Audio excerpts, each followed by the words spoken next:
All right, thank you. Good evening. I appreciate everyone joining. My name is Rob, or Zekrid. I'm of the Charlotte chapter. I'm the National Election Officer for 2023. Our goal here is to kind of lead a very short, Q&A session. I don't want to take up too much time tonight, but a short Q&A session, and give the candidates a little bit of a voice to speak on, why they're running for their positions and any particular changes or platforms that they want to, stand on in terms of their candidacy. So if I may, I'm going to respectfully ask that we limit any non-Q&A activity to 5 minutes. So if anyone wants to, discuss, if the candidates want to discuss, any particular changes they want to see in the game that they're kind of, they're going to be focusing on with their role or position, or, kind of things that they want to see driven forward. I would ask that we go ahead and limit that to about 5 minutes. That way we're not all, I want to make sure we're respectful of everyone's time. We're not here all day. So, just asking respectfully that we limit that. But otherwise, folks are free to ask questions, and we'll generally hold most, questions toward the end of, if a candidate's speaking on their proposal or candidacy, then we'll just kind of wait, if we don't mind, and we'll take Q&A after those statements have been made by them, and kind of go forward from there.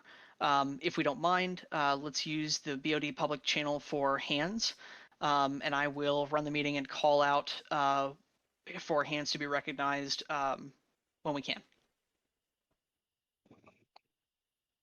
And with that, so, and I'm gonna apologize profusely in case I butcher this, but I haven't heard it pronounced. So Sirle, is that correct?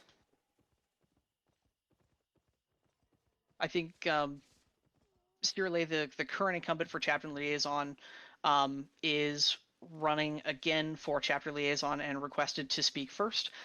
So we'll go ahead and I'll yield the floor. Hi. I don't have too much to say. I'm interested in doing chapter liaison because it's what I'm best at. I seem to have been pretty good at addressing various amounts of um, gripes against Dagger here and where we are going forward and providing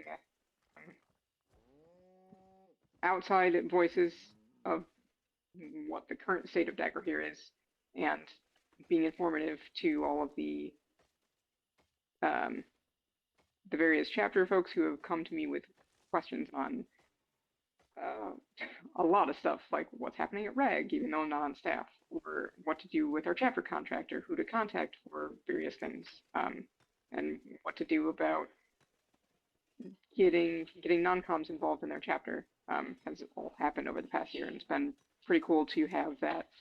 I hope it's felt great to be that sort of resource for what our various chapters need. And yes, it's Stirle. That was fine pronunciation. Um, don't have too much beyond that, and that I'm interested in doing this again and keeping us moving forward into a better space for our members and for the public eye. Awesome. Thank you very much. I appreciate it. Sweet. Yeah, it's good to see. It's good to see you that you're enjoying the role and want to continue that. That's awesome, and I appreciate you stepping forward to do that. Do we have any questions that any of the members here want to ask of Sirle? I'll give it just a second here. Somebody is typing.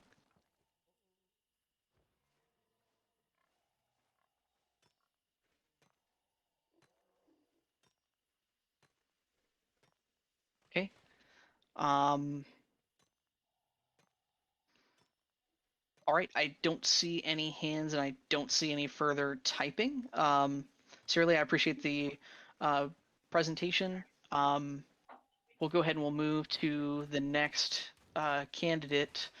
Let's see here. Would anyone like to volunteer to speak next? I can go ahead and go, Zachrid. Okay, sounds good. Thank you. All right, guys, my name's Tamorn. You guys probably already know me. I'm the current executive director. I will not be running again for the executive director. I'm running for director of records, mainly because I'm already handling all the recording of the meetings. I have half the documentation already.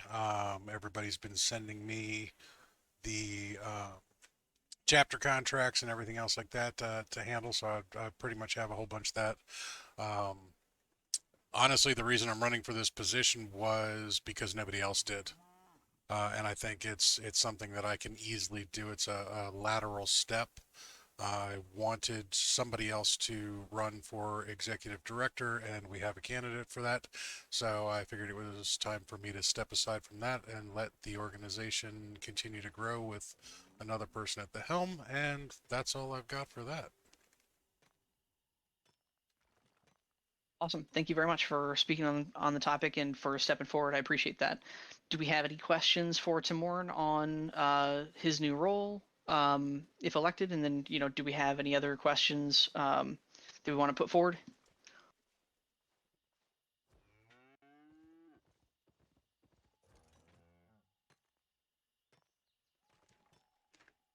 Right. I don't see any hands and I don't see any typing. We'll give it another 10 to 15 seconds in case anyone is typing. Then we'll go ahead and we'll move forward.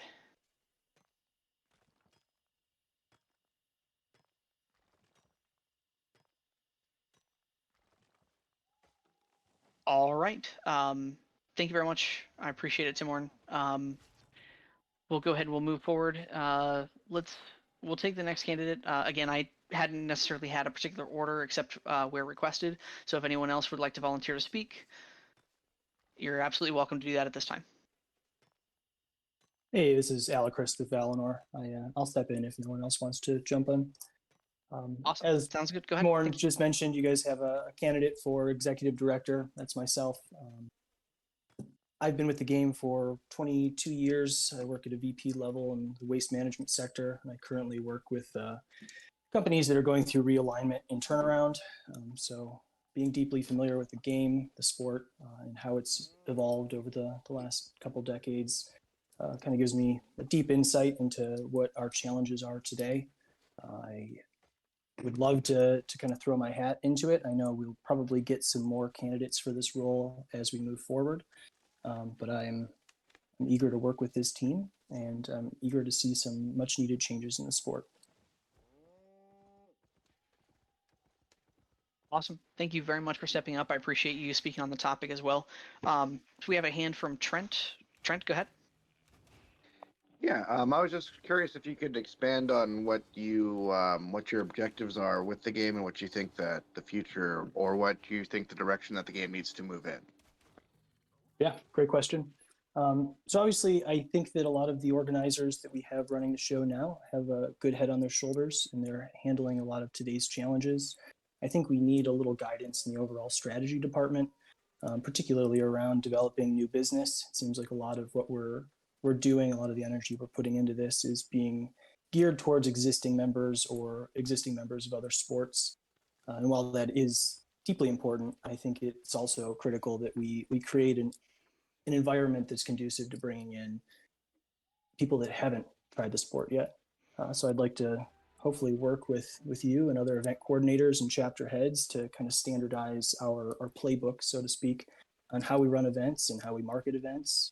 I'd also like to work with our arbiter. I know the last one, if we keep the arbiter, it seems like he's done a great job, and it seems like he has his hands full with a lot that's going on. I think that instilling some new best practices or SOPs around what that individual needs to tackle on a day-to-day is going to help them immensely, as well as the organization.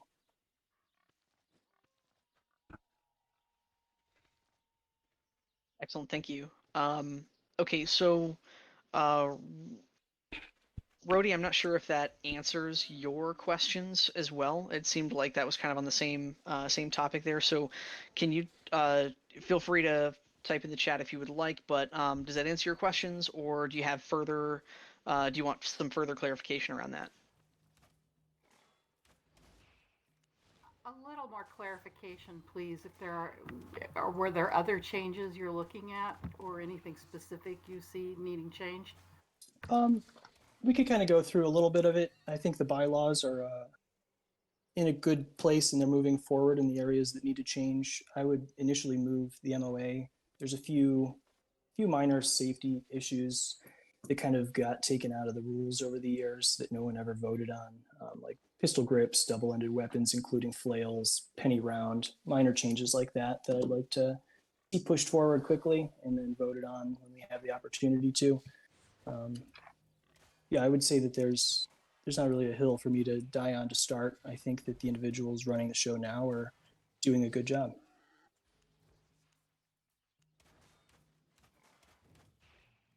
Awesome, thank you. Great, thank you. So I don't see any further hands. I did have a brief question, if you don't mind, and I think we can break this out if you wish to. But pistol grips, can you explain a little bit more? I'm familiar with that in terms of other sports, not necessarily this one. Can you tell me a little bit more about that? And again, if that's something that we want to break it out, if it's going to take more than 2 minutes or so. Oh, it'll take 20 seconds. It's a Cool, yeah. super basic concept. The rules used to say no weapons can have pistol grip, so the 90-degree handle that would impact your wrist with most of the kinetic energy on stabs and thrusts. And now the rules just say no pistol. It specifically says something about punch daggers. It doesn't say anything about pistol grips. Gotcha. Looks like it Okay. may have gotten lost in translation. Understood. Thank you very much for the context. I appreciate that.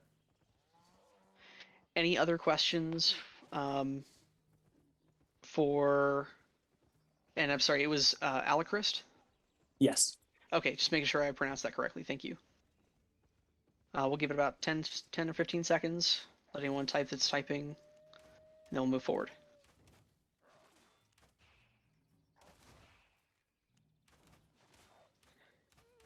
All right, awesome. Let's go ahead and move forward for the next candidate. Feel free to volunteer if you'd like. Otherwise, I'll go ahead and I'll call a name here in about 5-10 seconds.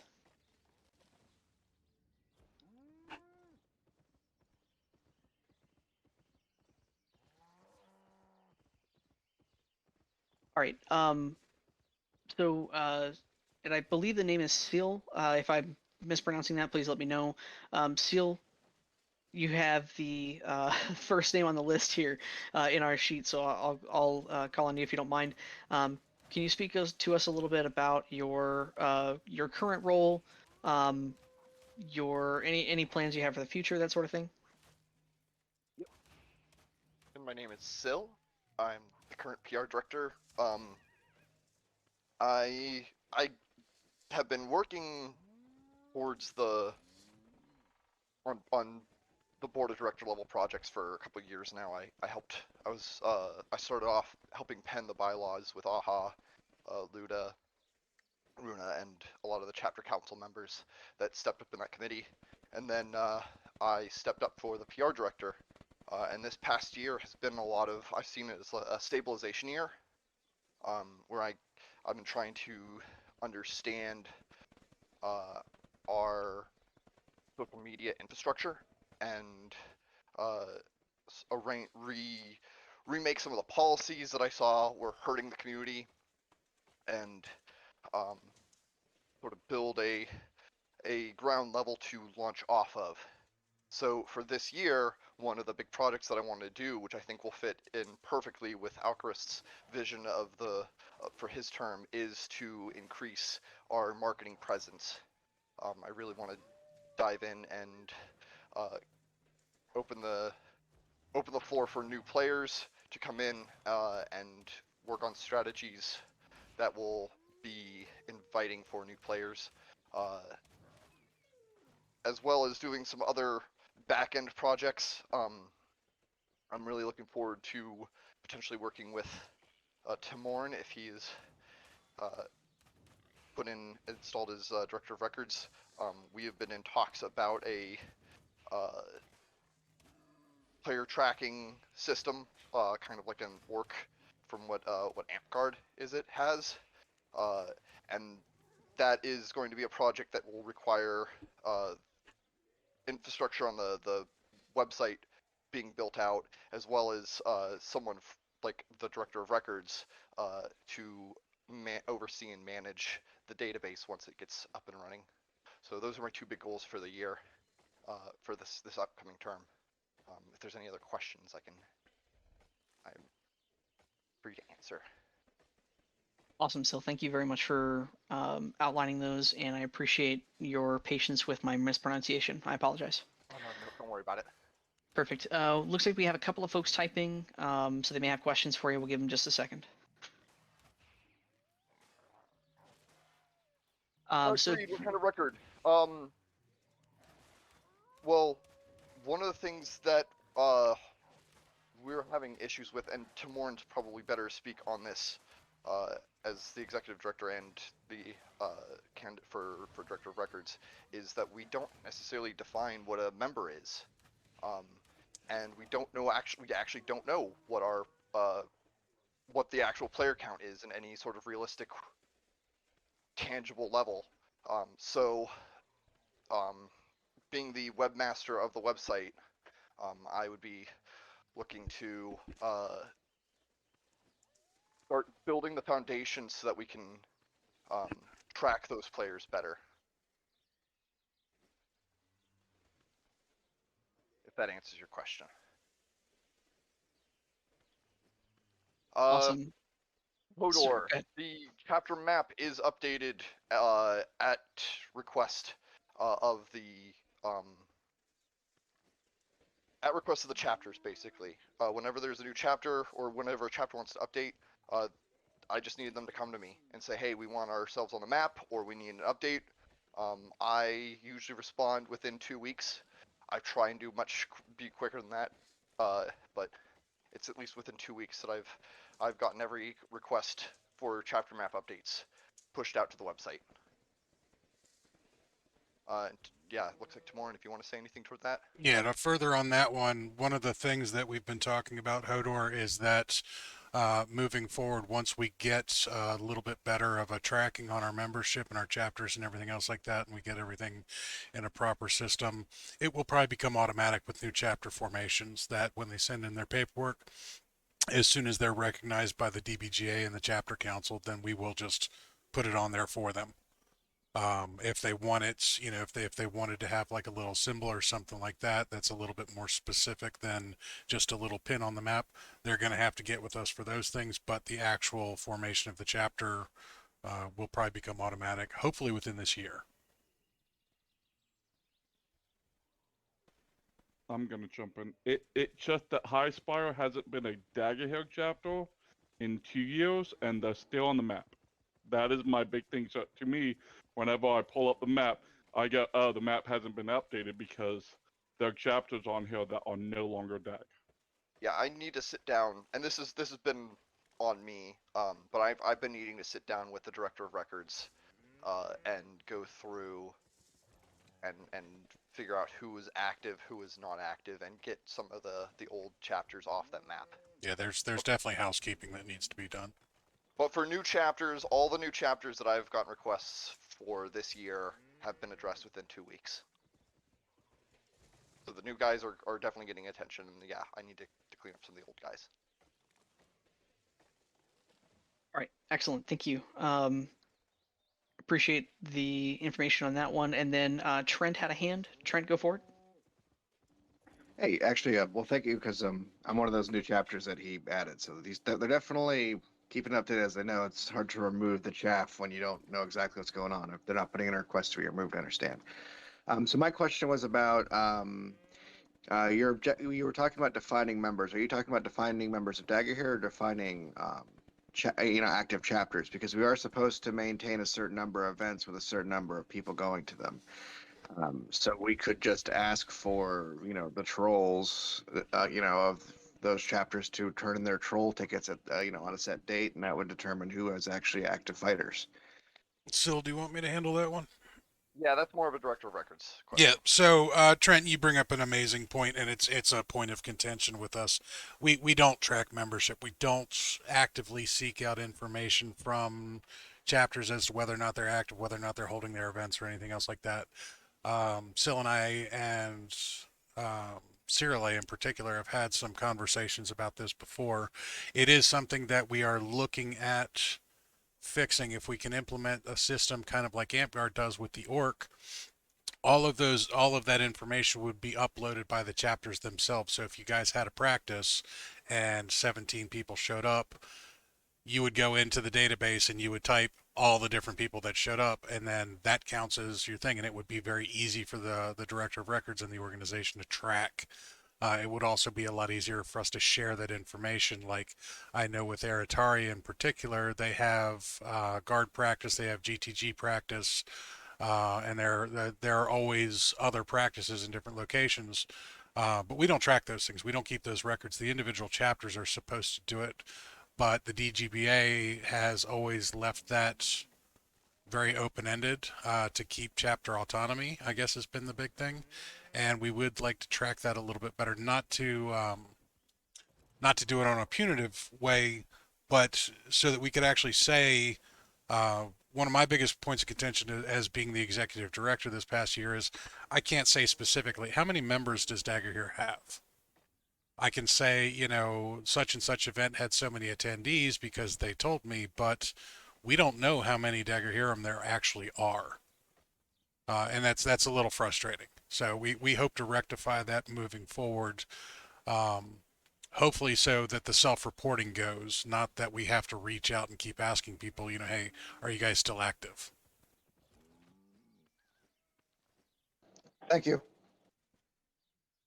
To answer Rhodey's question real quick, I don't really want to have, I personally don't want to track individuals' names. I would like a head count and maybe player names. But to be perfectly honest, the actual organization should be tracking a copy of a waiver for every member for at least, one per year. Just from a liability standpoint.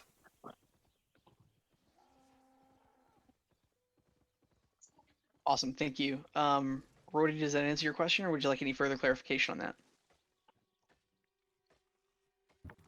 I'm good, thank you. Yeah, absolutely.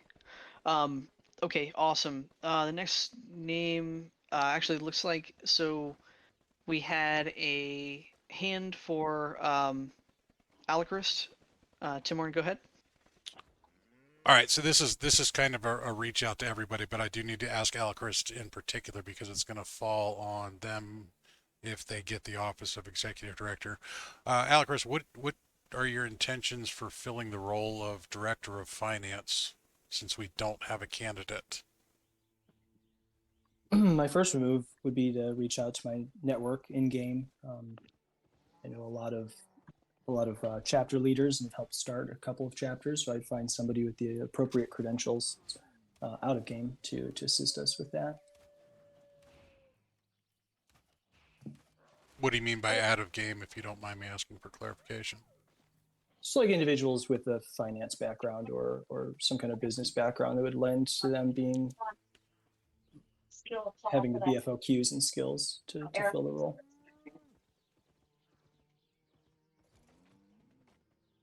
I hope he doesn't say it by the way. To piggyback on that just a little bit, I think Alacrist, Timorn, maybe clarify if I'm not making myself clear here or if I'm incorrect, but I think Timorn is asking more so, would this person be a part of the game as it exists? Like, would this person have been in the game, that sort of thing? Or is this something that you're seeking external assistance with? Oh, yes. So yes, I would be looking for people that are currently active in the game or have been active in the game in the past that are not on current bans. I was just referencing their skill sets and their acumen outside of the game as it pertains to finance. Got it. Okay, thank you. Timorn, does that answer your question? Yep. Okay, awesome. And then Ericos, you had a hand? Yes, if we haven't identified anybody, we do have a elections are next week, right? We will, we'll be working on, I'll be sending out items to the CC to begin the voting process, most likely next week. ish. Yes.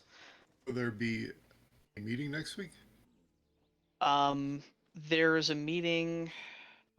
Let's see. I know the next meeting was for at least the chapter council was set to be the 16th.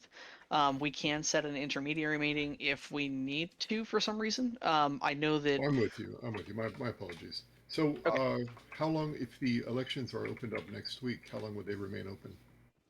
Election and voting times would follow kind of our standard process, which is about 2 weeks. Okay, so if we have, if by the 16th we have a candidate for you, because I'm pretty sure I have a candidate for you, but I would want to introduce that during the chapter council meeting. If you haven't found somebody by then, I have somebody. Actually, Zekrid, going by the votes, I believe the next meeting is July 30th, not the 16th. And voting will be done by then. Okay, I sincerely apologize. That's my error. Thanks for pointing that out. Let's see here. Ericos, we can take that offline a little bit. What I can do is I can send over the form for them to Understand. apply to Yeah, I have that. and then kind of go through the background check process if they wish to and that sort of thing. Sure. So we can go effectively through the standard process for them if we'd like. We have enough time. Okay, when would the actual current elections, though, be scheduled to begin and end? Let's see here. Unfortunately, I have an event next weekend that was going to throw a little bit of a wrench into things, but I think we could probably, at the latest, start it on the 10th, and it would run through the 21st. Wow. Okay. We're already operating way outside of the purview for all this because these offices are supposed to be filled August 1st. Sure. They should have happened back So in the April. position, certainly before July 30th, that position would not be filled, correct? No, it would have to be filled by Alacrist at their discretion once they took office. Now, the only problem I see is by Alacrist won't take office until August 7/30. Well, yeah, he takes office August 1st, and then it's the executive director's job to appoint the role. The problem you're going to have that I can foresee is that the chapter council has to vote on whether or not to allow additional candidates. I understand what you're saying. What I'm saying is before next chapter council meeting on July 30th, that position will not have been filled, correct? Correct. Okay, that's it. That's all I had. Thanks. Okay, now let me expand upon that though. The problem as I foresee it, Ericos, the meeting is on the 30th. The chapter council has to have 2 weeks for a vote to take place. So if they vote to allow another candidate, it's going to be mid-August before they can even say, yes, we'll allow another candidate, which... I understand what you're saying. Okay. But if there currently is not a candidate identified and there's not currently a candidate being voted on, no candidates are here today. By July 30th, we most certainly won't have a person in that position, correct? Correct, and that's when it would fall to Alacrist to fill the position. Sure. Okay. That works out great. Ericos, do you want me to reach out to you with because we still have... I understand the whole process for doing the background investigation and whatnot. Okay, all right. Thank you. I've gone through that. I've done it. Yes. Buddy, thanks. Okay. All right. Any further questions here before we move forward? He's still not in that meeting, Richard. I'm sorry? Reacher's still not here. Let me just ping him. Correct. So I think Reacher may have been one of the folks that was I thought we had most of the folks respond with a yes. I can reach out to Reacher. I know that he was scheduled to be on a vacation. I just wasn't sure if he was going to be able to make this, and we set let's see here. There was no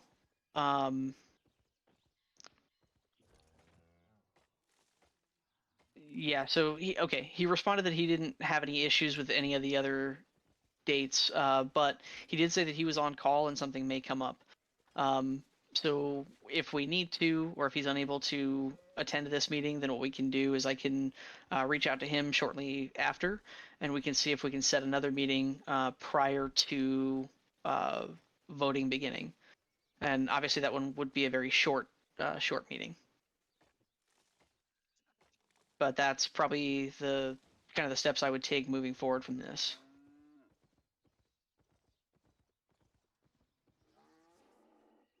All right. I suppose we'll go ahead and move with the next candidate. And I have Ela for the Office of Arbiter. Hello. Hope everyone's doing all right. I don't think anyone here really knows who I am. Hi, I'm Ela. I am in the unit Ravenous. We're kind of located all over the place now, but we localized in Auburn. I've been fighting for over 12, 13 years, maybe more than that, maybe 15. I currently am a victim advocate at my job. I work alongside victim advocates as well. And so I'm running for Arbiter to bring in an aspect of that victim advocacy. I think we pay attention to a lot of the punishment of the culprit and not the healing of the victim survivors. And so I'm running to bring in a little bit of that viewpoint of trauma-informed handling, and I just wanted to be a part of this and hopefully further the game and some of the issues that I've noticed in the game.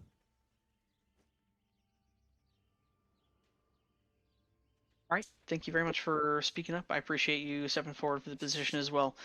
Timur, you had a hand? Yep. Thank you very much for stepping up for the role, Ela. Appreciate it.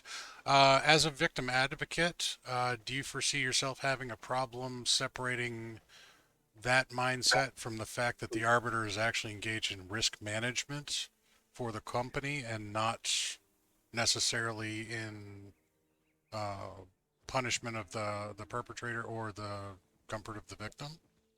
No, I don't think I would get so focused in on that. I actually do accounting there at that job, so I'm actually separated as is. So no, I don't think I would.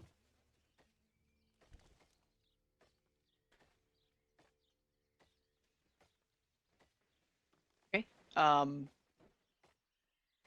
right. Any further questions for Ela? We'll give it a couple seconds, just in case anyone's typing.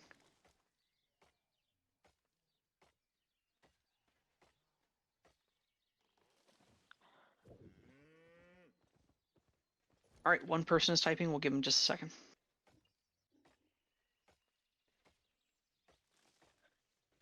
Okay, Sil, you have a hand? Go ahead. Yeah, I just want to know, have you been monitoring sort of the changes to the Arbiter position that are being recommended? And I know a lot of that's still in closed door committee, but some of the stuff is starting to come out. Yeah, I actually am on that committee. Oh, perfect. Yeah, what are your thoughts for that then?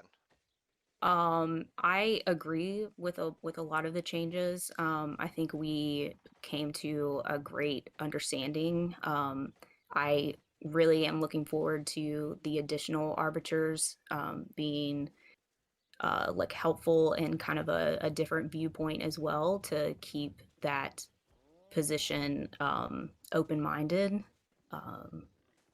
So yeah.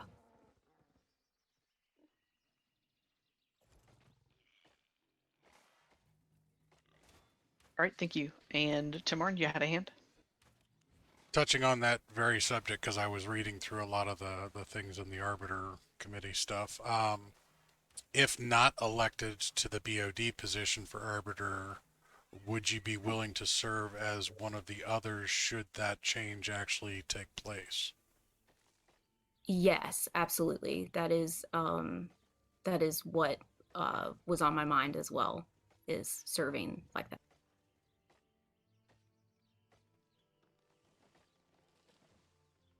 And to, Right. and to tack on, do you was it structured that the arbiter picks, or was this chapter council picks the second and the third? I can't remember. So it's the arbiter picks, but I believe the council like okays it, kind of deal. Do you have any people in mind if that change goes through, or do you have to just talk to people about that first? I'll have to talk to people. Yeah. Okay, thank you. Yeah. All right, and Greed had a question. It might be, might be within the scope of the meeting, or it might, might be something to break out. But they were making sure that doing it outside of work and inside of work would be okay, and not something that would, cause you problems from, potential burnout. Yeah. So I apologize. So I was a victim advocate for 6 months, and I continue to volunteer to being a victim advocate. I do training with for the volunteers and the interns for victim advocacy at my work. But right now I'm actually like I bill grants, so I'm like in the accounting and finance department of the nonprofit. Apologies for not being clear on that. All right, thank you. Mhm. Okay, any further questions for Ela? We'll give it about 15, 20 seconds here for folks to type, and then we'll move forward. Hodor, you have a hand. When you step into office, you can review every case and change the outcomes, I believe, on it. Do you plan on doing that for any of the cases? It wasn't in my immediate plan to revisit cases unless necessary. Okay, thank you. Mm-hmm. All right, thank you, Hodor. Any further questions? We'll give it a couple seconds here for folks to type, and then we'll move forward.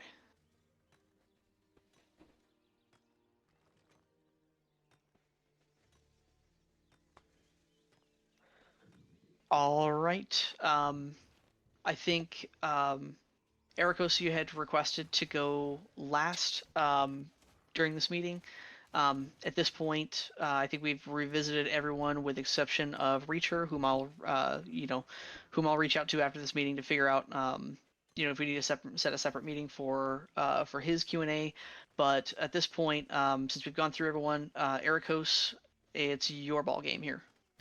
Awesome. Thank you very much. So in the CSIG general chat, I popped a one-pager of what I would consider my candidacy submission. It's important for people to put in writing exactly what their thoughts are on the positions and why they think they should be, why they feel that they're a good candidate for the position. And as a general declaration, every candidate for any of these positions should be people who are willing to put in the work, put the game ahead of their own chapter, unit, family, and themselves as needed to support the game. If you were to look at that, I have been playing Dagger here since April of 1984. I started a unit in 1996. It's a pretty large active unit. And Dagger here has been a part of my life and a part of my children's lives since, before they were born.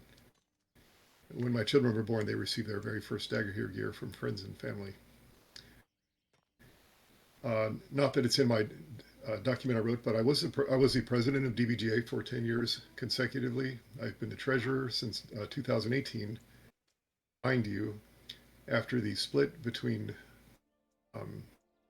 removing DBGA from the Aratari, making it its own rightful entity, I continue as treasurer for the Aratari. I never served as the RAG treasurer. I did help out the RAG treasurer last year. In the development of the current bylaws, I developed the Arbiter Evaluation Matrix, and the whole purpose of that was to make it almost painfully obvious whether or not somebody should be banned. And if there was a need for the additional arbiters, the very first people I would look to fill the positions are the people who volunteered or submitted themselves as candidates. So Ela and Reacher, I know Reacher's not here right now, but if I were elected as arbiter, you were the very first people I would reach out to for developing a review committee, as well as for if there were additional arbiter positions opened up and I was allowed to nominate people. You're the first 2 people I would nominate. From the separation of DBGA from the Ertari, quite frankly, I've been working on this for 2 decades. I know most people don't realize that, but the very first draft I wrote in an attempt to separate DBGA from the Ertari, I wrote in 2002. A little while ago. And I had a full-blown thing with all the positions, etc., how this whole thing would work. And I got shot down pretty hard, as some people might imagine. The stewing and mulling and thinking this through went on and on for quite a while, and I finally presented a full-blown draft, complete with everything that would be part of the separated BGA from the Ertari. I ran it through review, proposal and review after proposal and review through the Ertari War Council.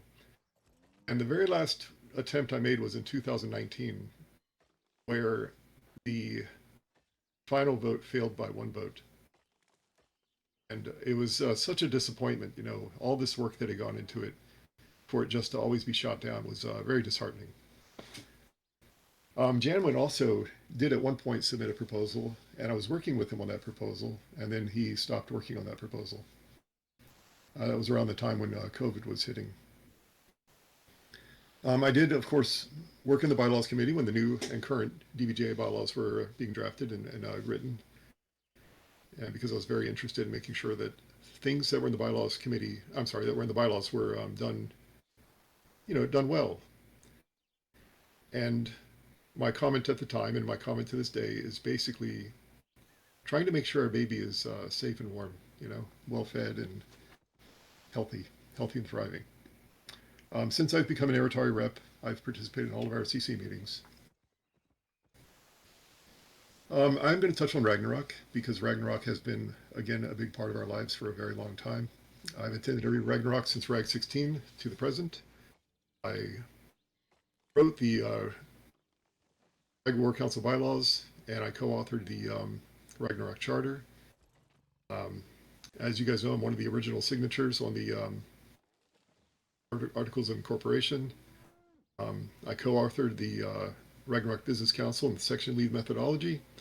Olaf was the other co-author on that. Every RAG that has ever occurred, Vestageist has been part of the event administration and running the event. I've served as the event coordinator. I've served in other various section lead positions, primarily running day events. And I've served on the Ragnarok Board of Directors since inception. Back in the olden days, if you go back in the Wayback Machine, I was the first person talking about Cooper's Lake. When it finally gained some momentum and we had a trip to Cooper's Lake, we met with the Coopers, a whole bunch of us, with Aaron, Tannhauser, and Tinhuyser as the lead on this. But we met with the Coopers. We went through, we set up a contract, and basically I was part of that original site visit committee, got that all going, and I've hosted a whole bunch of Champions tournaments. As a member of the Ertari, I've done quite a lot, which I didn't feel like was highly relevant to pleading my case, but I've been running Champions tournaments for 20 plus years consecutively. As far as intergame activities go, I think it's important for us to reach out and have good relationships with other games.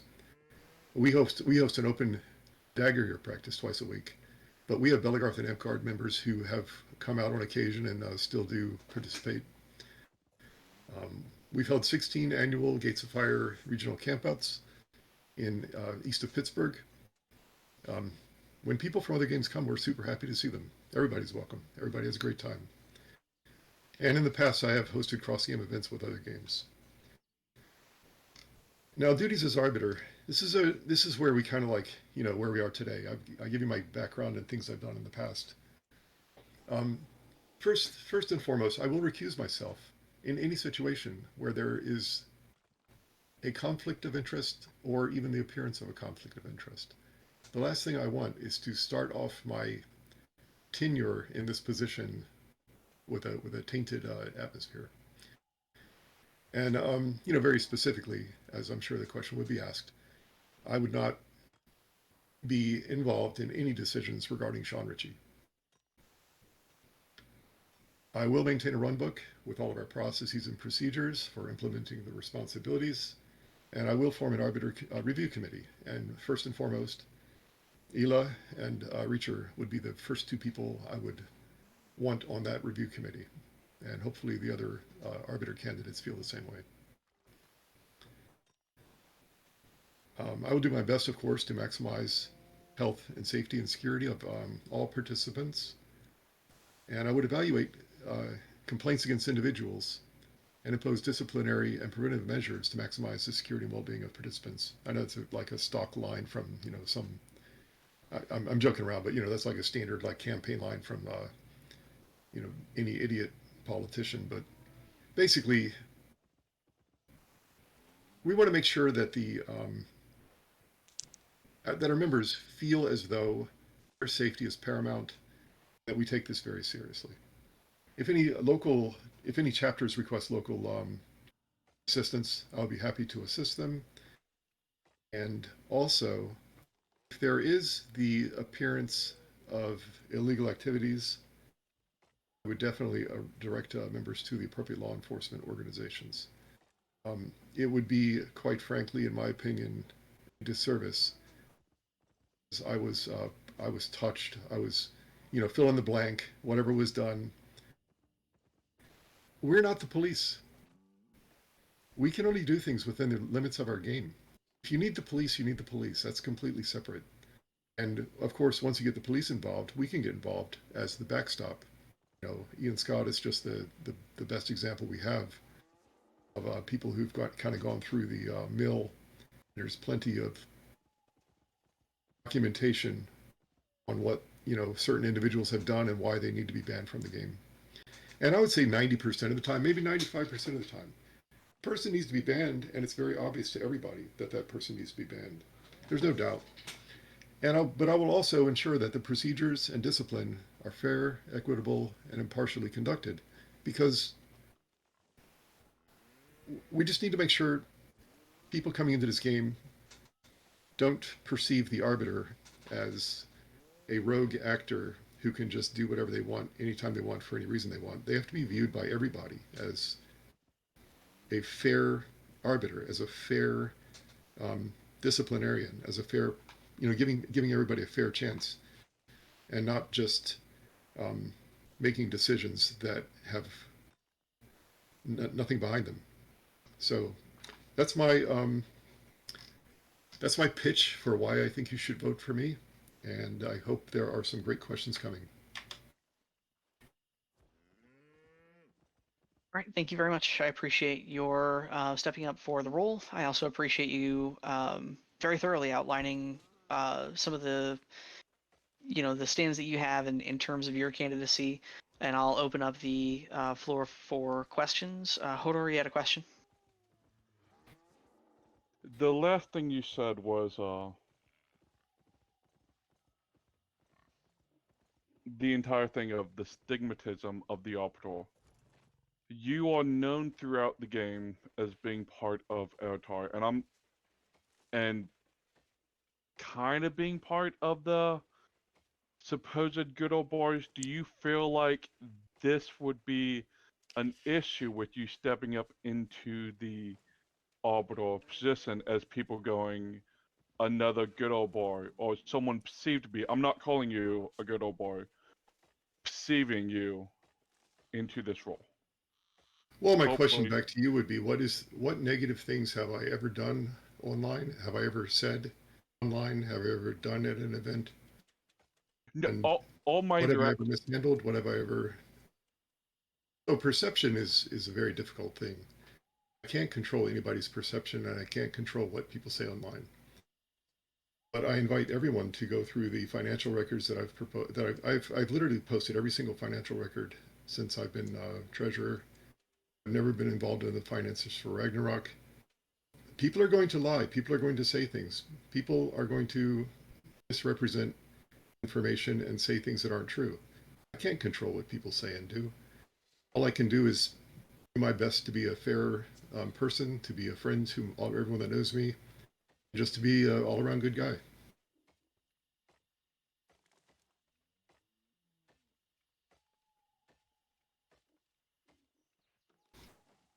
All right, thank you. Okay, so Damon, go ahead and raise a hand. We'll cover one or two questions here from you, and then we're gonna move to Syl, and then we can circle back to you if needed. Or I guess yeah. Okay, that's good. Well, That's a good option. my question was going to tack off of Hodor. As the PR director, Ericos, like, just to put it bluntly, Hodor's right. Unfortunately, there is a stigma attached to your name being part of Artari, and while if the chapter council decides to elect you as the arbiter, you would have my full support. But and if we need to have a private conversation about this, we can have a private conversation about this. We don't have to air this out publicly right now. But Let's air it, man. there's going to Let's yeah, air it no, out publicly.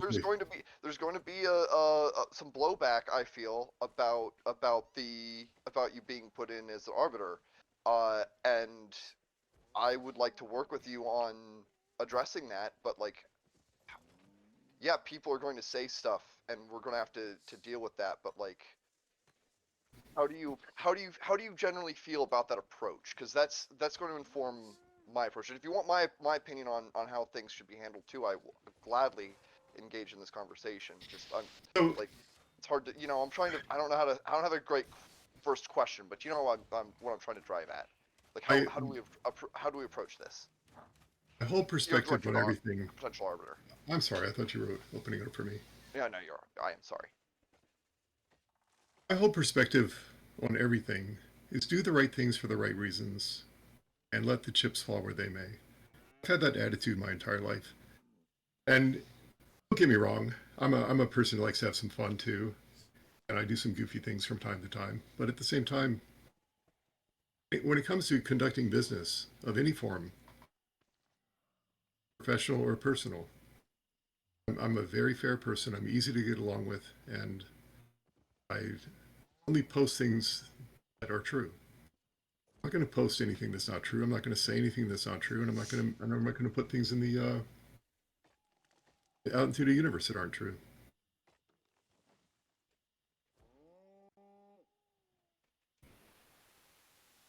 And I understand that, and I believe that too. I've known you for my whole DAG career. My first event that I went to was, well, the first event was a Maethador Winter Invasion. The second one I went to was the Gates of Fire. That was my introduction to Dagger here. Nice. Was your event.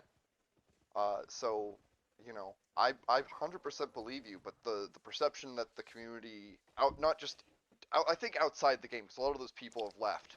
But those people are still very vocal in our community. Yeah, there's a vocal minority, and somehow or other they feed upon each other in an echo chamber. And I know we know who a lot of those people are, and there's not much you can do about that except just not feed into it, and not get distracted by it. No, I agree, but those people also have a lot of very true things to say about what happened.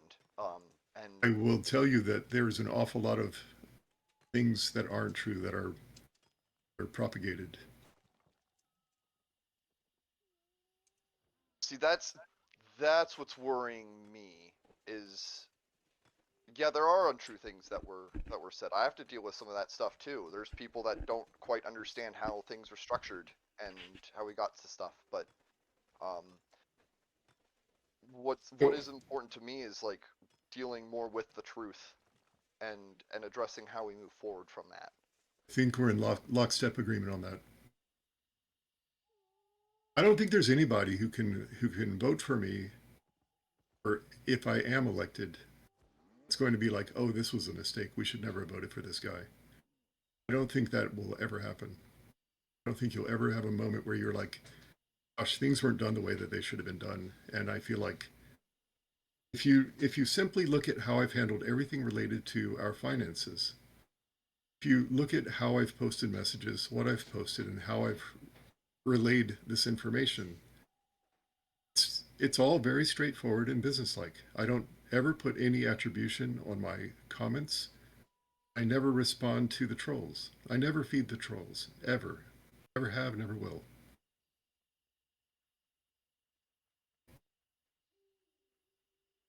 Okay. Phil, does that answer your questions currently? Yeah. No, let's open the floor to other people. Okay, Timorn, you have a hand? Yeah, so It's your floor. on the last thing you just said there, Ericos, I'm going to touch on that because having known you for as long as I have, you have very little online presence. If you get elected as arbiter, you do realize you're going to be on the forefront of a lot of things online. Do you have a problem with that? Of course not. And is that a transition that you're going to be able to make easily? I believe the way that the arbiter role works, there's no, it doesn't necessitate me being perusing all of the various social media sites and whatnot. I believe what it requires is for me to receive and investigate cases, if you will. For lack of a better term, we'll call them cases. I don't know what term you would prefer. Cases works. And I have 100% every intention of doing this job very well. Okay. The second question that I had relates directly to your relationship to Eritari. You're currently the chapter council rep, is that correct? Oh, of course. I know I would have to step down. The concern that I have is it not correct that Eritari War Council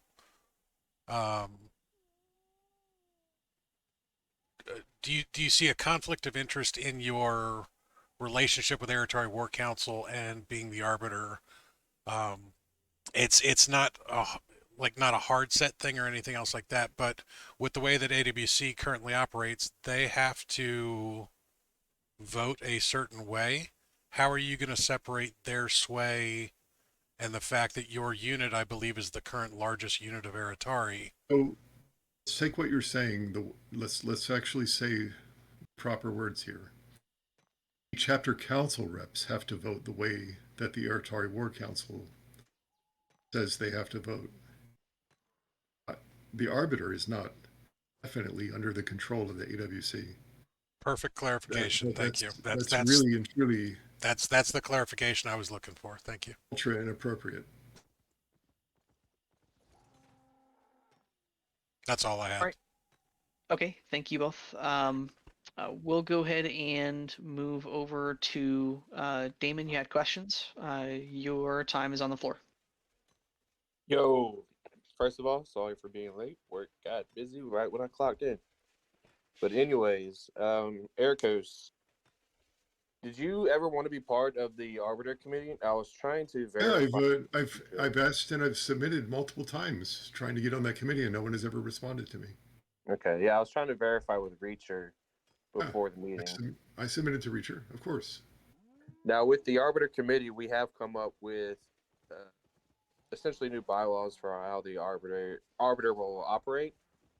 Now, are you going to be reading that over and essentially scrapping it, or are you open to keeping how we determined? Damon, buddy, everything you guys have said, I'm on board. I really and truly want to have a review committee. I want to have a rules committee. I want to make sure everything goes through the chapter council in terms of making sure that they are in agreement with how things are going to run. There's nothing I'm going to do to submarine current efforts, past decisions, and so on and so forth. That's not what I'm here for, man. Okay. In reference to future plans, have you thought of anything to actually provide safety for events? Because I'm gonna be honest, right now there is really nothing. It is completely reactive, and I'm curious if you've actually thought of anything So, in the. so there's a there's a there's a thing that you will notice if you really pay attention and look closely. You'll notice that a lot of times these safe spaces and safe zones and so forth that people set up are set up by bad actors who often use that to find victims. I'm not saying that it's pervasive. I'm not saying it's 90%, but I'm saying it happens often enough that we all need to be aware of that. How you screen that, I don't know. I don't know how you can screen intentions of people. What I do know is we have to make sure if we do have quote unquote safe spaces or safe zones, we have to make sure that we're not creating victim spaces and victim zones, if you know what I mean. So I think the best way we do this is by making sure that we have presence of I'm going to call them more like the security. I believe also in general has earned a bad reputation. If we were to call them like safety and so forth, and make sure that we staff at our events places where people can go that they know they can go when they need help, and make sure that we also have units and camps and chapters that are partners in making sure that we're all doing the best we can to promote, I will say, inclusive, open, and we all have to look out for each other.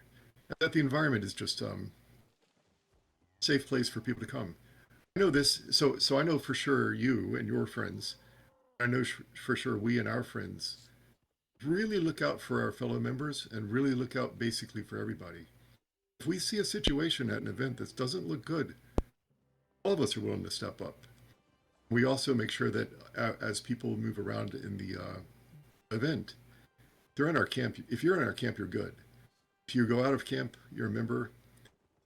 People will always be willing to walk with you and so forth. So it's just in my opinion, to some extent, you got to start with the small, and say each person has to have some reasonable self-awareness and make sure that they're not doing stupid things. Their friends around them. If you're going to be drinking, you have to make sure you have a friend with you who's going to also be like, either staying sober or not drink too much and keep an eye out on you. So I don't really know what we would do at events to make sure that things are quote unquote safe, like how to make things perfect. I don't know the answer to that, but how to make things better, I think we just have to make sure everyone knows where they can go when they need help. And I just got one more, and then I'll pass it to Morn before I think of some more.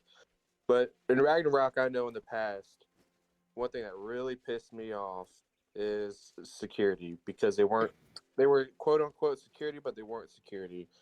And my biggest gripe is most of them were extremely intoxicated. How do you feel? Because at Orc Wars, I have a no tolerance policy for my security staff. If they are reported to be intoxicated, they are getting kicked out of the event. Same here, buddy. Same here, and our troll as well. So you are for kicking people out of the event who are volunteering for the event if they do not meet certain regulations or policies? Well, okay, I've only ever kicked people out of the event when they stole a golf cart one time at an event and went for a joyride. Mm. And the person who brought them willingly left as well. Also, we had a guy who was just causing way too much trouble. Every single thing that happened, this was, both of these were at Gates of Fire. There have been people at Ragnarok who have been uninvited from attending, and there have been people who have been kicked out for lighting off fireworks. And I mean, there's cases where people just need to be either banned from an event based on their past performance or kicked out of an event based on their current performance. And I'm not at all concerned about doing this. If there's a bad actor, there's a bad actor. They need to go. So I'm not talking about banning completely. I'm talking about, so if established rules or policies, so say security, you have to be sober enough. So in case an incident does occur, you're gonna have to talk to law enforcement eventually if it boils down to it. And if you're grossly intoxicated, that's not going to work out for me. If you're intoxicated and you're serving the event, I'm not going to say kick you out of the event. I'll say you need to not serve that role. So you would not kick them out. Wait a minute. You're saying if I had a person at an event who was intoxicated and attempted to perform their duties as they were scheduled, Yes. would I kick them out of the event? Yes. If they were working security and they are intoxicated, would you kick them out of the event? If they were just intoxicated and that was their only crime, no. If they were intoxicated and causing trouble, yes. Okay. If a person, look, okay, I think we're kind of like getting to a weird point here. I'm saying the simple fact of being intoxicated and not being able to perform a duty is definitely worthy of a quote unquote reprimand of some sort, or at the extreme minimum, a warning of some sort. Taking someone who's intoxicated out of an event is probably just going to create more trouble for you in the short term. And in the long term, it's probably just, there's probably better remediations. At the same time, I'm sorry. I almost called you the wrong name. Really, really close. Damon. People who are working your shifts for you at events, these are your friends, these are your unit members, right?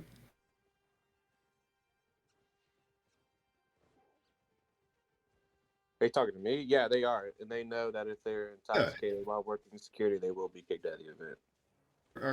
Our guys wouldn't do that.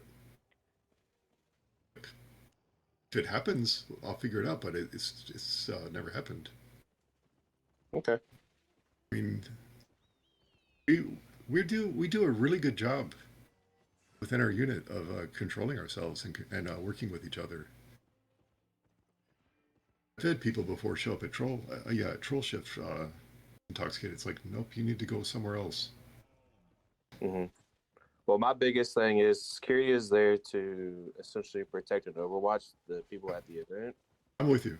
And if they are intoxicated, they cannot 100% say they make good judgment. So my fear is that if a situation does occur, they are grossly intoxicated, how are they going to be able to handle themselves? Hold on now. We're talking about two different things. I'm talking about removing them from that duty and them being reprimanded. I'm talking about kicking them out of the event. I'm saying I would remove them from that position for that time. I'll put them in that position in the future, and they would have a reprimand of some sort. Okay.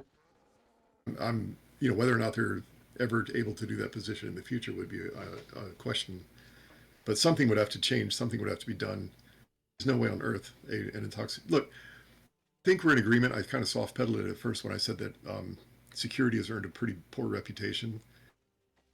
I've seen gross incompetence with security in the past at Ragnarok and at other events.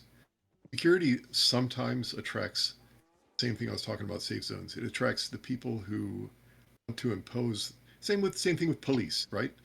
Sometimes people who want to be police are people who are trying to press their influence onto others. Are most police officers perfectly cool people? Yeah. Are some of them really bad apples and really bad actors? Of course.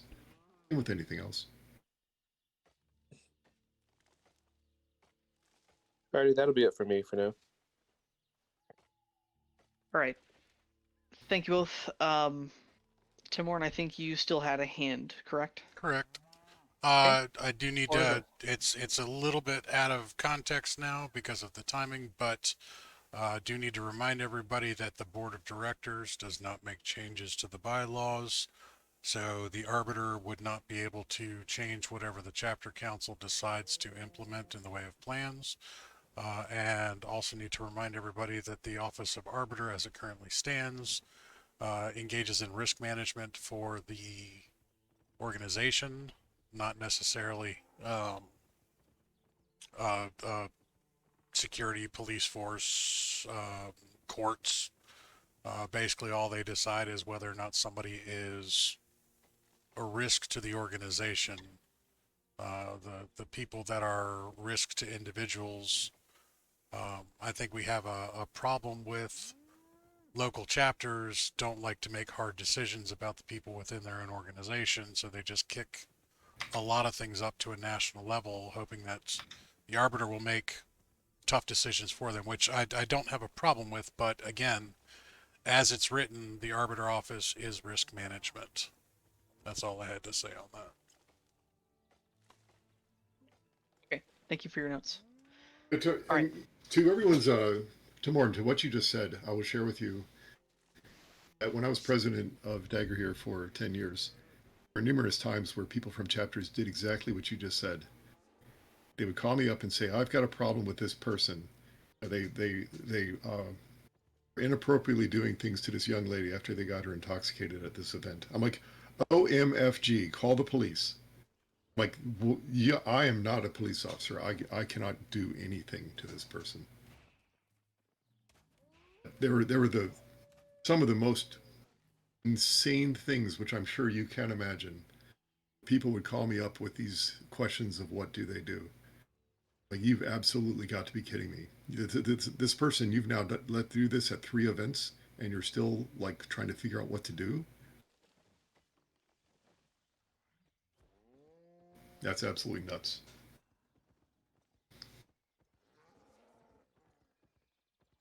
All right. Thank you guys for the discussion. I think that's all of the candidates that are currently here in this meeting. I will reach out to Reacher to see if there are additional notes from his desk that he wants to provide for his arbiter candidacy moving forward. But at this time, I guess we'll get in the final questions, or if anyone has additional items they want to discuss, we'll go from there. Otherwise, we'll adjourn. Still, you have a hand. Okay.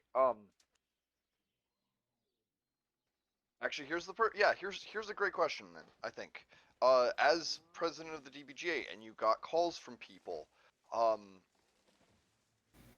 you know, now we're the organization structured in a way that at a high level we can make those even hard decisions and tell people, no, you cannot play anymore.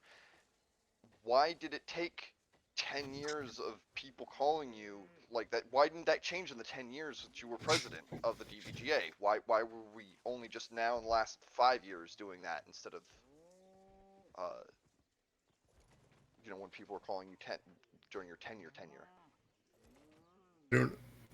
I don't fully understand. So Daggershire wasn't able to ban anybody from a national level until we put in the arbiter, correct? Still, just because somebody calls and says some things, we most certainly would not issue a ban. We banned people for being dangerous in the past.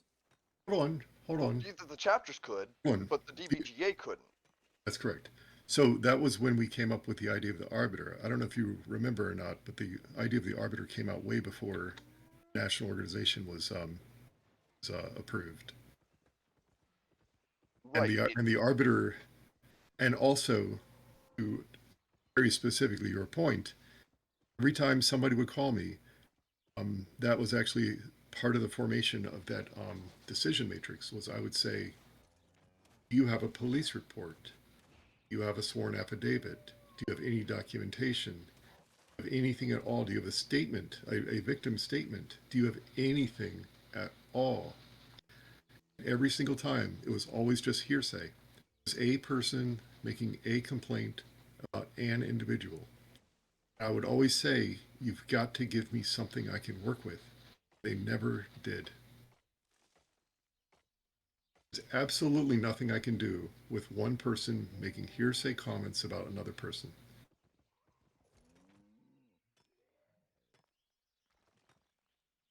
And I get that. But I think you saying that is going to get a lot of people questioning that and looking into statements like that, especially if you're arbiter. If I'm arbiter. If you're, yeah, like I'm just letting you know, like things. I will say the exact same thing.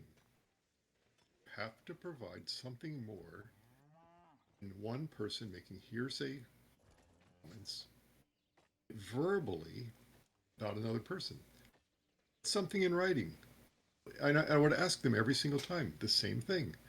Please provide something. Please provide some documentation, something, anything in writing. And they never did. They never would. So I don't know. Still, this is certainly not any different than what we have now in place.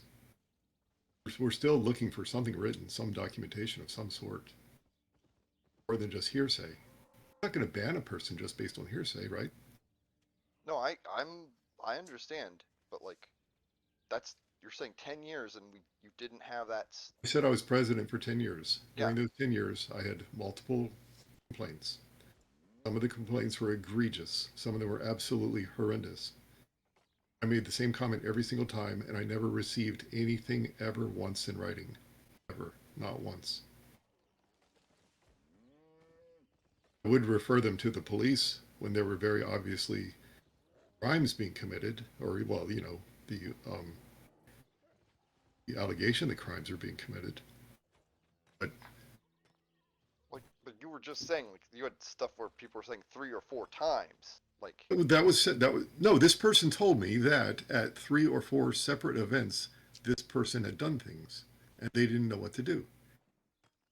They didn't call me 3 or 4 separate times. That I may have not have said that very clearly. When you hear someone say that this person has done the same thing now 3 or 4 times, that was presented to me once, right? Verbally. I asked them, what documentation do you have? Do you have anything at all? Do you have anything in writing?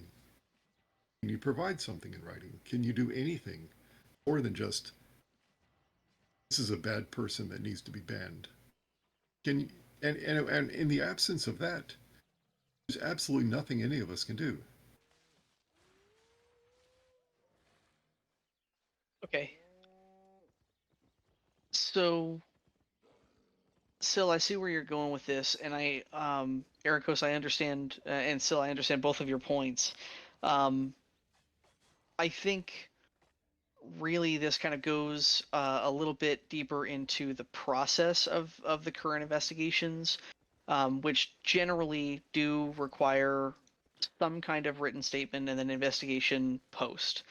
Now, there are obviously a lot of changes that we want to make or that are being proposed to the arbiter position and the process therein. So I don't want to get too much into the weeds with this, and maybe if we need to break this out, we can, or discuss it post. But I did want to recognize anyone else that had other questions as well.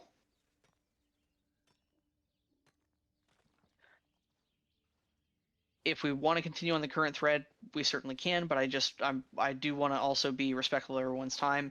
I had allotted about 45 minutes to an hour to this meeting. We're currently at about an hour and a half. Hour and 18 minutes. Yes, I'm pedantic like that. As befits your potential station as director of records. Thank you.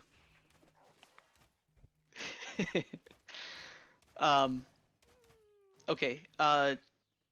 Timorn, you did have a hand here. I'll go ahead and go ahead. Yeah, it's still on this same line of thought too.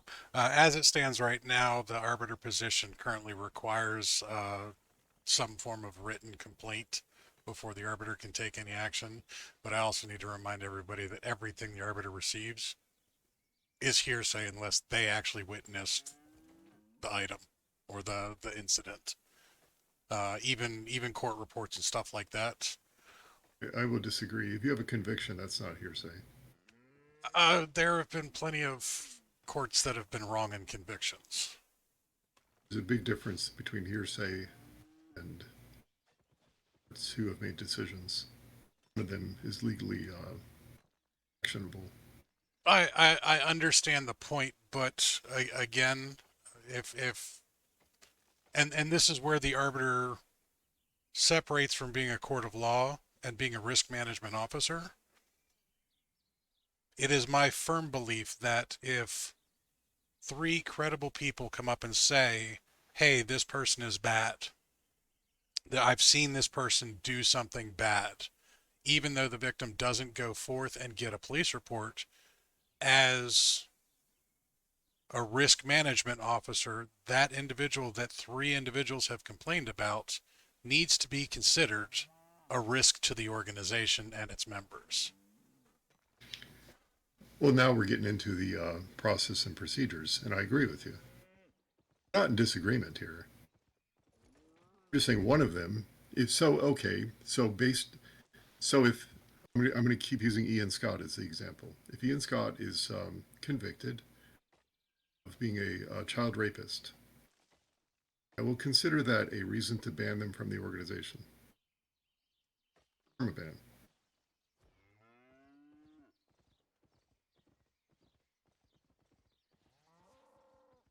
Okay, so while I understand the use of Ian Scott as the example, because that was really, really bad on so many different ways, Ian Scott also represents how the organization failed miserably, because even after we knew he was problematic and he had an actual conviction through the courts, he still showed up at Ragnarok and assaulted another individual because there was no system in place at the time to remove him.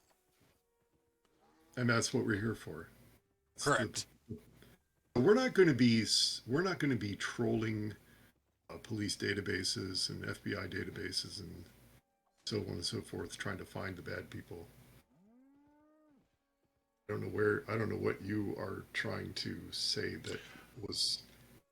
My point is that we still have to take into consideration just those personal accounts from people. Oh, here we go. I'm just reacting to Reacher. Coming late. There you go. I'm done. Okay. Any further commentary on that line? Otherwise, we're going to go ahead and move over to Reacher. So I'll give it about 10-15 seconds for any additional hands, and then we'll move forward.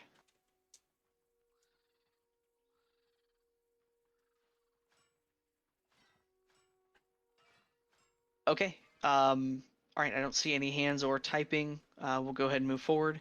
Reacher, welcome. I appreciate you guys. Appreciate you stepping up for another term with the office, and feel free to provide us with a kind of a quick rundown of maybe the action items that you would like to tackle in a future term, if elected, and then additionally, we'll go ahead and open up a short Q&A after any notes that you want to provide. Yep, sorry for being late. I wound up with some family here at the house and we were eating dinner. All right, I kind of sad I missed Damon and Ella's comments. And even Ericos's. I'm sure a lot of our stuff probably overlapped. Wait 1 second. What, ma'am?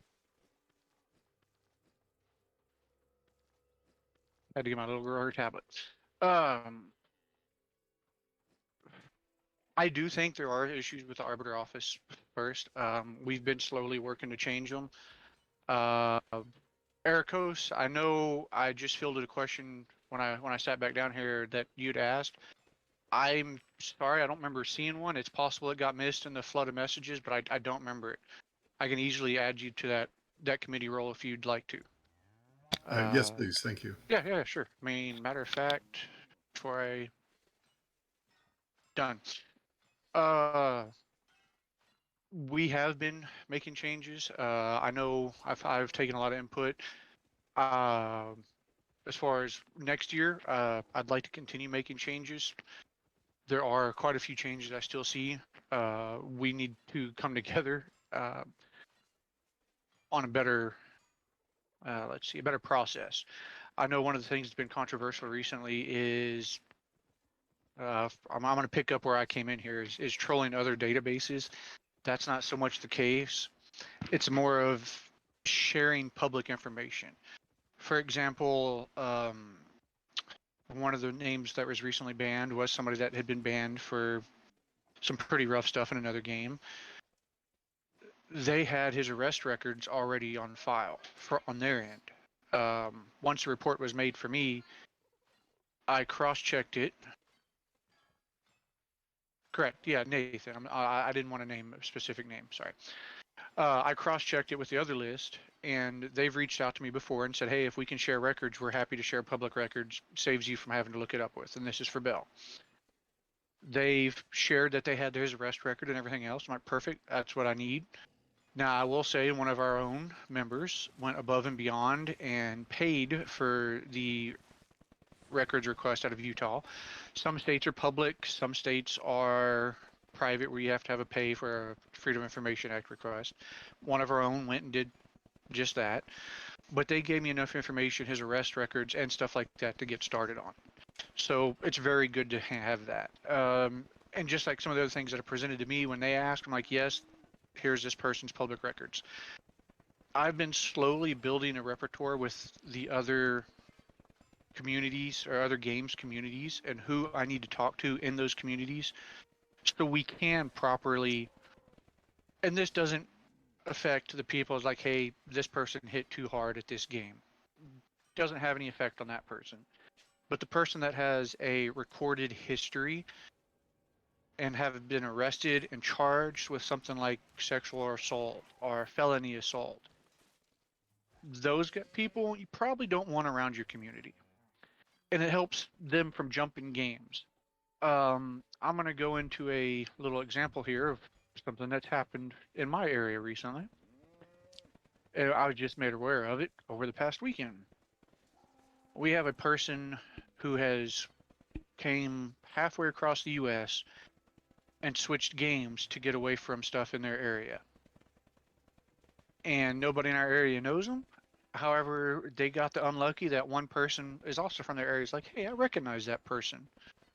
They've been banned before because they were arrested for a whole bunch of bad stuff. And we're in the process of investigating that locally. It has not been raised to the arbiter's office yet. But it's that type of thing. That's how easy it is for people to jump from games. All it takes is moving a few states. You have a whole new crowd, new game. And people are safe. It sucks, and we need to do better on that too.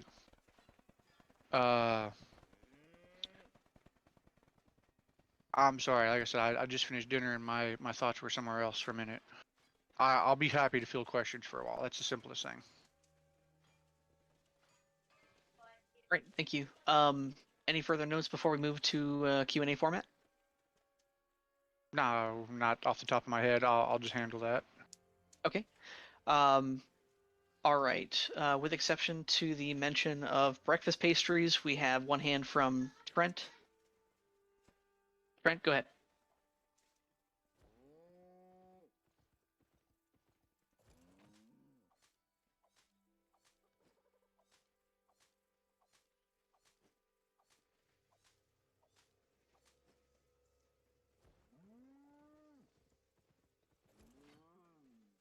Okay. Trent, you're not able to talk anymore, Trent.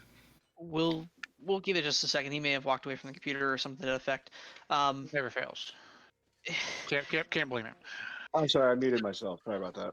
That's all No good. worries. Thank you. All right. Floor is all yours. Right. So I wanted to ask, in relations to what you were talking about with the, other games have ban lists, and we have our own ban list. And so obviously it sounds like there's communication between the people who are in charge of those bans. But we're not privy to why people are banned by our ban list because the CEC wanted to protect itself from liability. So, some people could be banned for, disregarding heralds or blah, blah, and we're not seeing that behavior here. So I'm wondering what your position is on, because I know I've seen some people say it that, like, for example, Belagarth, if you are banned from another game and you come into Belagarth, you start on a suspension, and then I guess you can appeal to the council to be instated as a member based on an investigation. I don't believe that's how that works in Bell. I'm sure a couple people might be able to correct me on that, but I'm pretty positive that's not how that works in Bell. Anyway, so You might have missed that part where I said this doesn't affect people. That actually says, you know, hey, you hit too hard. We've only really shared records, and it's to save each other the headache of having to go look up court records, because some states are very open and forthright, and some states there's 30 different hoops and a paywall to get court records. That's the only real time we share information, is when there's publicly available court records out there. As far as, you know, Timarone knocked somebody out with a 12-6 shot last week, and now he's banned from DAG. In a case like that, usually it's like, well, you know, that's something serious, you know, that's something else. If you think it should be a problem, you need to go talk to this person. I don't give names out. I would direct, you know, whoever filed the complaint against Timarone, I would usually direct them, hey, this person from Bell, or this person from Darkon, or this person from Amtgard would like to talk to you to see if it's something else. You ran them over. You totally should have moved their head. That's what happens when they move their head into the way, right? Don't block with your head unless you have a hard head. But, you know, I usually direct the person who is making the complaint, like, hey, Amtgard in their local area, Bell in their local area is also wondering if this is a problem. You should talk to them and see if they need to do their own investigation. If it doesn't involve public court records, we're still doing a full investigation. I mean, there's no question there, because in my area, Amtgard has a very bad reputation for, oh, we don't like that person, we're banning them. Pretty much verbatim. And that just doesn't fly. It can't be that way. But if there's court records available where there is somebody's like, yes, this person did this and it's proven, then it's a little bit simpler. Did that totally answer that, Trent? Yeah, I mean, because I've actually, we have an outpost out in the West, and their Amtgard practice was decimated by that kind of politics, where they were just banning people because they didn't like them. So no, Amtgard's pretty good about that. So I'm just curious as to, you know, because the way the other games seem to operate seems pretty popular with a lot of people in our game. So maybe we should take a look at, you know, the processes that they take or the things that they do to ban people or police their communities. You know what I'm saying? Which ideas or which processes were you looking at? I've been getting myself very familiar with most of them, just trying to wrap my head around all the different games. Oh, I've only ever played Dagger here, so I'm really not familiar with any of them, but it just seems to be very popular with the people who are very vocal on this issue. Okay. Amtgard, for example. Yes, actually several of them were banned, Ericos. Several of the original people from Amtgard were banned. So Amtgard and Amtgard bans at the kingdom level, which is, you know, a major area, much larger than any chapter territory, is how Amtgard bans work. The national body of Amtgard, which is Amtgard International, they have no say-so in bans at all. They're a little bit more fractured as far as bans. Certain things will get you banned game-wide, certain things won't. And there's also other options where, let's say you're banned, for example, my area, it's the Celestial Kingdom. If you're banned in the Celestial Kingdom for something that doesn't automatically get you game banned, other kingdoms can say, okay, this person can play in my kingdom, but accept the risk, which that's pretty dangerous. And from what I've seen history-wise, almost always goes badly. In our area, there's 3 people that decide on bans. And I think this is general for every Amtgard kingdom. There's 3 people that decide on bans: the current monarch, the prime minister, and the guildmaster of Reeves. So you have your head ref, your prime minister, and your monarch. Those 3 people, in which we are similar numbers when we move to 3 arbiters. I'm sure Damon probably spoke about that earlier, Damon and Ella. I don't know if they did. Is that correct? Correct. They've spoken. Yes. Okay, awesome. I don't need to know if that had gotten brought up, but okay. One of our current proposals after this election is to go to a board of basically three people instead of just one person. That eliminates the bad feelings potentially, or well, I just don't like that person. It eliminates that because now you have other people there looking at it as well.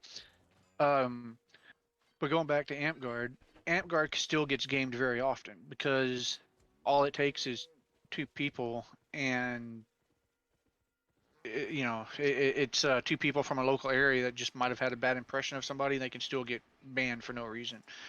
It's very, very bad. We're trying to do better than that. Bell.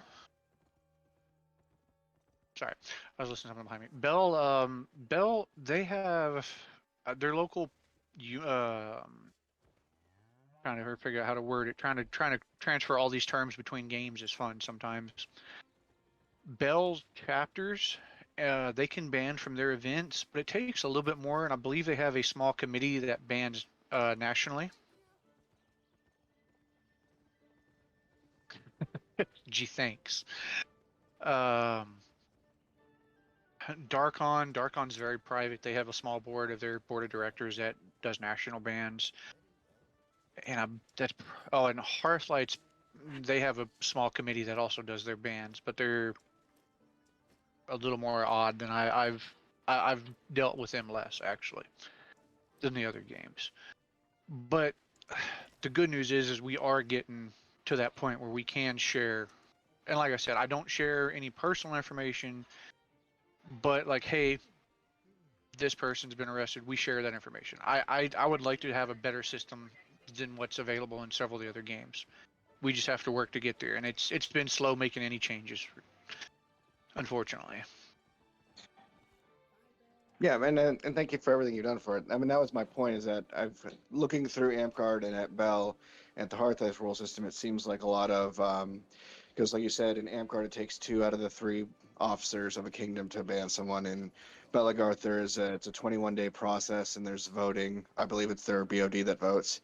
And then, like you said, in Hearthlight they also have a committee. So I would just like it to see be a little more of a democratic thing, because I feel like that takes a lot of the stigma off of it and actually strengthens it, makes it able to make the tougher decisions because you have multiple people looking at it.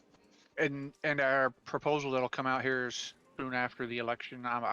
We decided just to let it pass, just because it wouldn't let the election pass before throwing it out there. It'd be less to argue about, less to fight about. Let the election happen and then get it out there.